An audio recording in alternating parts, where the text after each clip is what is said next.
வணக்க நண்பர்களே, மீண்டும் உங்களை சந்திப்பதில் மகிழ்ச்சி. இப்போது கொஞ்ச நாள் முன்னே ஒரு நியூஸ் பார்த்தேன். என்னென்னா ஒரு நண்பர் அனுப்பிச்சிருந்தார். என்னென்னா, இப்போ நம்ம கடைக்கு போகிறோம். கடைக்கு போயிட்டு ஏதோ பொருளை வாங்குகிறோம். இதை கொஞ்சம் பொருளை வாங்கிட்டு பில்லு கொடுக்கலாம் அப்படின்னு பக்கத்தில் வரப்போ, கவுண்டருக்கு வரப்போ பாக்கெட்டில் பார்த்தா பகீர் இருந்தது. காரணம் என்னென்னா, பணம் கொண்டு வரல. நம்ம வீட்டில் மறந்து விட்டுட்டு வந்துட்டோம். பர்ஸை கொண்டு வரல, மறந்துட்டோம். ஆனால் இப்போ கடைக்காரங்களுக்கு பணம் கொடுக்கணும். இது முன்னையாக இருந்தால், கொஞ்சம் வருஷத்துக்கு முன்னையாக இருந்தால் இது நமக்கு பெரிய பிரச்சனையாக இருந்திருக்கும்.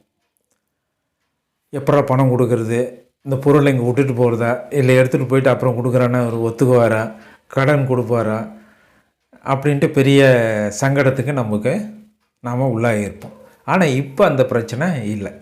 காரணம் என்னென்னா, பணம் நீங்கள் எடுத்துகிட்டு போகவும் தேவையில்ல, பணம் அழுக்காக இருக்குமோன்னு பார்க்க தேவையில்ல, நோட்டு கிழிஞ்சிருக்குதா அப்படின்ற கவலை இல்லை.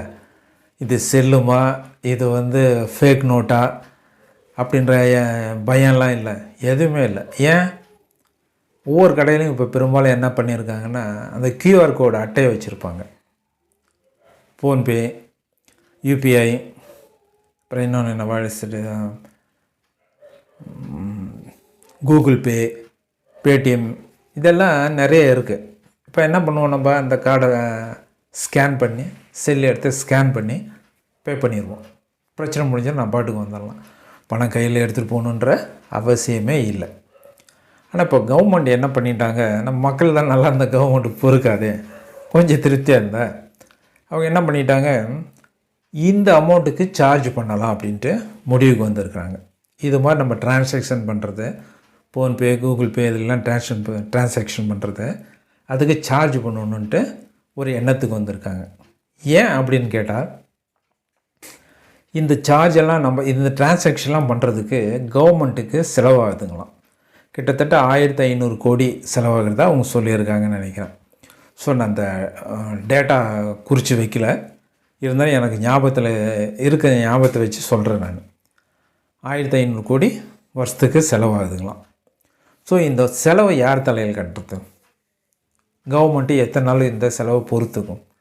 அதனால் இந்த ஆப்ஸ் எல்லாம் யூஸ் பண்ணுறவங்களுக்கு, இந்த டிஜிட்டல் முறையெல்லாம் யூஸ் பண்ணுறவங்ககிட்ட ஒவ்வொரு டிரான்சாக்ஷனுக்கும் அமௌண்ட்டு சார்ஜ் பண்ணலாம் அப்படின்ட்டு ஒரு சஜஷன் கவர்மெண்ட் கொடுத்துருக்கு. அப்படி சார்ஜ் பண்ணுறதா இருந்தால் ஒரு டிரான்சாக்ஷன் இவ்வளோ அமௌண்ட்டு ஃபிக்ஸட் அமௌண்ட்டுன்னு பண்ணுறதா, அல்லது அமௌண்ட்டு தகுந்த மாதிரி அமௌண்ட்டை ஃபிக்ஸ் பண்ணுறதா அப்படின்ட்டு ஒரு கருத்து கேட்பு வந்திருக்கிறதா சொன்னாங்க. கவர்மெண்ட் அனௌன்ஸ் பண்ணியிருக்கிறதா சொன்னாங்க. ஆக்சுவலாக நான் படிக்கல, ஒரு நண்பர் சொன்ன செய்தியை கேட்டு நான் இந்த வீடியோ போடுறேன். ஸோ இப்படி சார்ஜ் பண்ணுறது, கவர்மெண்ட்டு இதுக்கெல்லாம் சார்ஜ் பண்ணுறது சரியா அப்படின்னு கேட்டால், முதல்லே சொல்லிடுறேன், வீடியோ கடைசியில் முதல்லே சொல்கிறேன், தவறான செயல். ஏன் தவறான செயல் அப்படின்னு கேட்குறீங்கன்னா, இது நமக்கு ஃப்ரீயாக அவங்க செய்கிறது இல்லைங்க. கவர்மெண்ட் ஃப்ரீயாக நமக்கு சர்வீஸ் பண்ணுறதா சொல்கிறாங்க. இது நமக்கு ஃப்ரீ இல்லைங்க. நம்ம சார்ஜ் இதுக்காக எவ்வளோ செலவு பண்ணுறோம், இதுக்காக நம்ம காசு நிறைய செலவு பண்ணுறோம். எப்படின்றீங்களா, நீங்கள் கடைக்கு போகிறீங்க, பொருளை வாங்கிட்டு அந்த QR அட்டையை ஸ்கேன் பண்ணுறீங்க உங்கள் செல்லில். ஸ்கேன் பண்ணும்போது செல்லை ஸ்கேன் பண்ணாது. ஏன் ஸ்கேன் பண்ணாதுன்னா, நெட் பேக் நீங்கள் போட்டிருந்தால் மட்டும்தான், நெட்டு கனெக்ஷன் இருந்தால் மட்டும்தான் இந்த ஸ்கேன் பண்ணும். அப்போ என்னாகும், நீங்கள் கம்பல்சரியாக நெட் பேக் போட்டிருக்கணும், நெட் கனெக்ஷன் இருக்கணும். அப்படி இருந்தால் தான் நீங்கள் பொருளை அந்த ஸ்கேன் பண்ண முடியும், அந்த பொருளுக்கு காசு கொடுக்கறதுக்கு ஸ்கேன் பண்ண முடியும். ஸோ நம்ம ஒவ்வொருவரும் அதை போகும்போது, அந்த சிஸ்டத்தில் பணம் வாங்கும்போது, அந்த முறைப்படி பணம் வாங்கும்போது நம்ம நெட்டுக்காக செலவு பண்ணுறோம். மாதம் 300 400 இப்படியே நெட்டுக்காக செலவு பண்ணுறோம். நமக்கு ஃப்ரீ இல்லை, நம்ம செலவு பண்ணுறோம். அதே மாதிரி சும்மா ஸ்கேன் பண்ண முடியாது, ஒரு ஸ்மார்ட் ஃபோன் இருக்கணும். ஸ்மார்ட் ஃபோன் குறைஞ்சது ஒரு மீடியம் இதெல்லாம் கூட ஒரு 10,000 ரூபா ஆகும், குறைஞ்சது 10,000 ரூபா. ஸோ அதை செலவு பண்ணி தான் நம்ம வாங்குகிறோம். இதெல்லாம் நம்ம செலவு பண்ணிட்ட பிறகு தான் அந்த ஸ்கேன் பண்ண முடியும். சும்மா நம்ம கையில் ஸ்கேன் பண்ண முடியாது. ஒரு ஸ்மார்ட் ஃபோன் வேணும், நெட்டு வேணும். நெட்டு நீங்கள் மாதம் போடலாம், 3 மாதத்துக்கு போடலாம், எப்படினாலும் நம்ம பணம் கட்டிகிட்டே தான் இருக்கணும், தொடர்ந்து கட்டிகிட்டே தான் இருக்கணும். ஒரு முறை கட்டினா பத்தாது, தொடர்ந்து வருஷம் பூரா கட்டிகிட்டே தான் இருக்கணும். ஸோ அதையெல்லாம் நம்ம பணம் கொடுத்து தான் இது மாதிரி ஃபெசிலிட்டிஸே நம்ம வாங்குகிறோம். இது மாதிரி வசதி வாங்கும் ஃபோன்பே, கூகுள் பே, இந்த வசதியெல்லாம் இது மாதிரி செலவு பண்ணி தான் நம்ம வாங்குகிறோம் இல்லையா. நமக்கு ஒன்றும் ஃப்ரீ இல்லை. கவர்மெண்ட் சொல்கிறது தப்பு, இது ஃப்ரீ இல்லை, நம்ம செலவு பண்ணி தான் வாங்குகிறோம். அடுத்தது, கவர்மெண்ட்டுக்கு இதுக்கு செலவான்னு கேட்டால் கண்டிப்பாக செலவு இல்லை. இவங்க 1500 கோடி சொல்லியிருக்காங்க. ஆனால் நீங்கள் யோசிச்சு பாருங்கள், இந்த டிரான்சாக்ஷன் எவ்வளோ ஆகுதுன்னு. அந்த டேட்டா என்கிட்ட இல்லை, பட் நீங்கள் யோசிச்சு பாருங்கள்.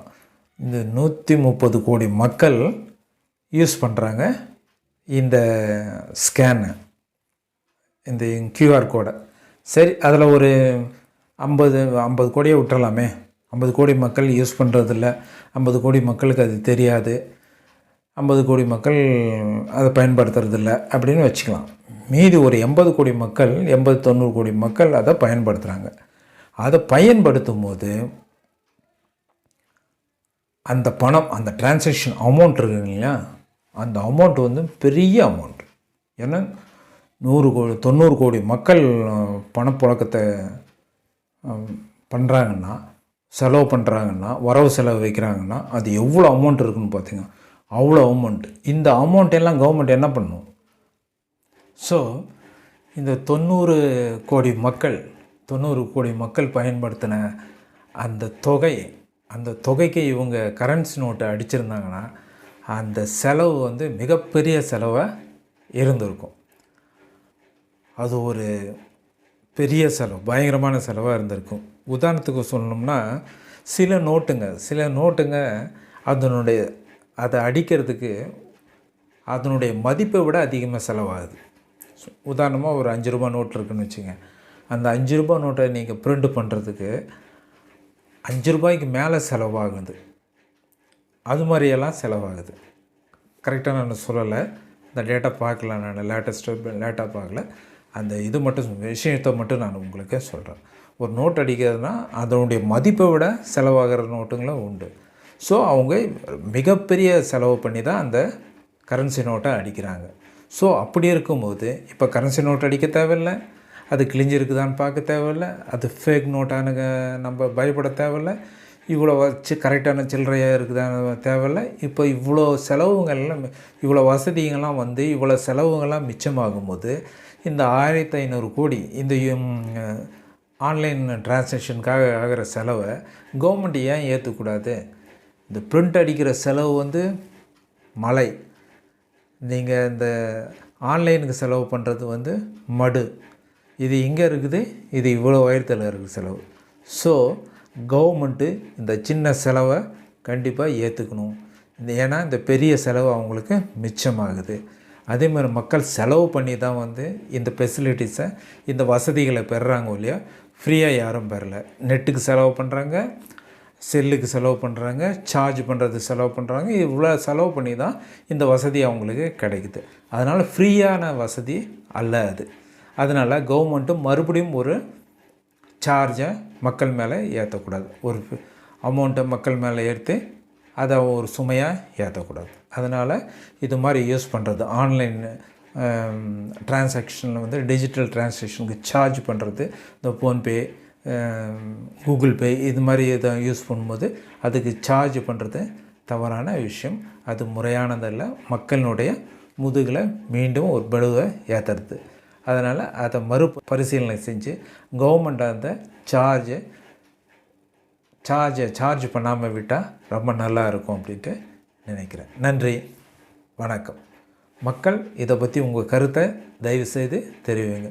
நீங்கள் ஊமையாக இருந்தால் கவர்மெண்ட்டு எதுவுமே சொல்லாது. சரி, இவங்க எல்லாம் ஒத்துக்கிட்டாங்க அப்படின்னு. அதனால் உங்கள் கருத்தை தயவுசெய்து நீங்கள் கவர்மெண்ட்டுக்கு தெரிவிக்கலாம் கூட இந்த கமெண்டில் தெரிவிச்சிங்கனாக்க அது பப்ளிக்கினுடைய எண்ணத்தை பிரதிபலிக்கும்.